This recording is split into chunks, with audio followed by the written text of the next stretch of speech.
나는 목수다. 40년 동안 목수 일을 해왔지만 처음부터 목수가 될 생각은 없었고 어쩌다 보니 이 직업을 갖게 되었다. 먼지 말리는 작업 현장에서 하청업체 견습생으로 일했던 연수의 중퇴자였던 나는 고등학교를 그만두고 친구, 부모님이 새로 매입한 타운하우스를 수리하는 일을 할 기회를 얻었다. 그때까지만 해도 목수라는 직업을 주변에서 본 적도 만난 적도 없었지만 손재주가 좀 있는 편이고 손이 지저분해지는 일을 싫어하지 않았기에 목수로 일하는 기회를 즉시 받아들였다. 그렇게 나의 목수 생활이 시작되었다.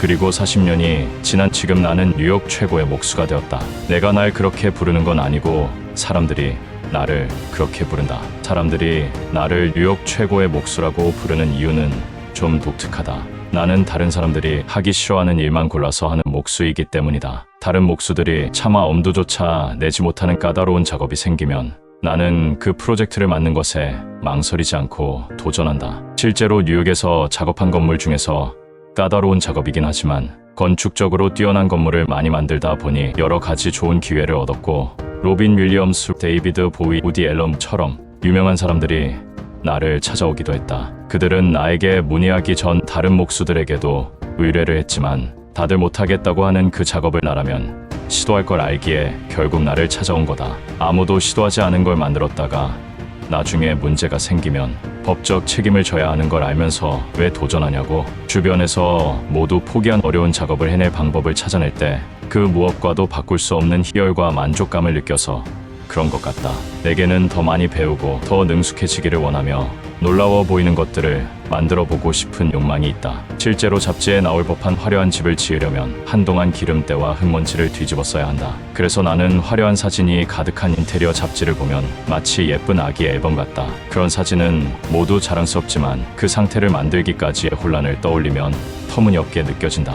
온몸에 먼지를 뒤집어 쓴 현장 노동자, 푹푹 찌는 날씨, 거칠게 소리치는 고객, 부상, 다시는 일을 맡지 못한 만큼의 끔찍한 실수로 현장이 뒤덮여 있다는 걸 알기 때문이다. 나도 지금에야 좀 능숙해졌지만 한때는 하루에 한 번씩 실수를 저질렀다. 수습하기 두려울 정도의 실수도 정말 많이 했다. 하지만 현장에서 겪었던 수많은 경험이 오랜 시간에 걸쳐 나를 가르쳤고 성장시켰다. 현재 내가 자유자재로 구사하는 기술도 대부분 그때의 똑같은 실수를 하지 않기 위해 터득한 것이다. 사람이라면 누구나 자신만의 어려움이 직면하고 자신의 약점에 걸려 넘어지며 인생의 고비를 넘으며 실수를 저지른다. 그러니 100% 완벽을 추구하기보다는 자잘한 실패를 통해 더 잘할 수 있는 나만의 무기를 만들어가는 게 더 현명한 거라고 말해주고 싶다. 애초에 완벽해지기란 불가능하기 때문이다. 내가 40년 동안 목수 일을 하면서 깨달은 완벽이란 결국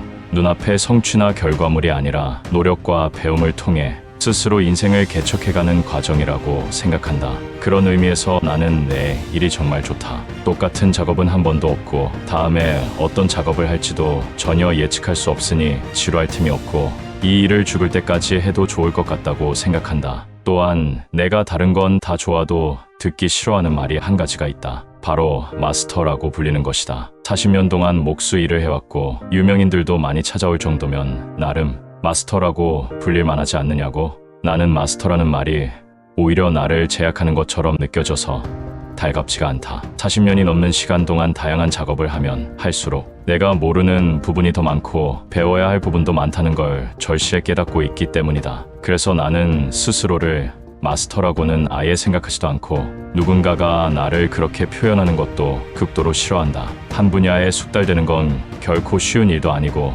아무리 노력해도 예상치 못한 곳에서 장애물을 만난다는 걸 이제는 알기 때문이다. 이와 마찬가지로 나는 재능이란 말을 그렇게 좋아하는 편은 아니다. 재능이란 단지 훌륭한 체의 역할을 한다고 생각한다. 어떤 일을 몇 번 시도해본 뒤 계속 노력할지 그만둘지를 결정하는 도구인 것이다. 그러니 남들의 타고난 재능을 부러워하며 스스로 불행해지는 것보단 안 되는 부분은 과감히 내려놓고 내가 잘할 수 있는 것을 갈고 닦는 게 훨씬 현명한 선택이다. 누군가 나에게 괜찮은 목수와 좋은 목수의 차이점이 무엇이냐고 물었던 적이 있다. 그에 대한 나의 대답은 언제나 두려움이다. 내가 40년 동안 다양한 곳에서 목수 일을 하면서 꽤나 놀랐던 점은 일상적이지 않은 것을 만들어 볼 기회가 생길 때 선뜻 지원하는 사람이 없다는 점이었다. 달리 말하면 가장 흥미롭지만 가장 까다로운 프로젝트는 제가 해볼게요 라고 말할 용기가 있는 사람에게 언제나 기회가 주어진다는 말이다. 그리고 그런 기회를 얻는 사람은 끊임없이 새로운 걸 시도하고 실패에 직면하고 자신만의 일 자산을 키워가며 계속 앞으로 나아간다. 어느덧 건축업에 종사한 지 40년이 되었다. 그동안 내가 예상했던 것보다 훨씬 더 많은 일을 했고 흥미로운 프로젝트에도 많이 참여했다. 매일 내가 하고 싶은 대로 이것저것 만들면서 자유롭게 시간을 보내라고 한다면 오히려 겁이 날 것 같다. 자유가 주어졌을 때 내 안에 영감이 부족하다는 점이 드러나는 것은 별로 겁나지 않지만 창의적인 것을 만들려는 노력의 결과물에 만족하지 못할까 두렵다. 수십 년간 이 일을 했지만 다시 초보자가 된 기분이다. 그리고 나는 앞으로도 기꺼이 초보자가 되기로 결심한다.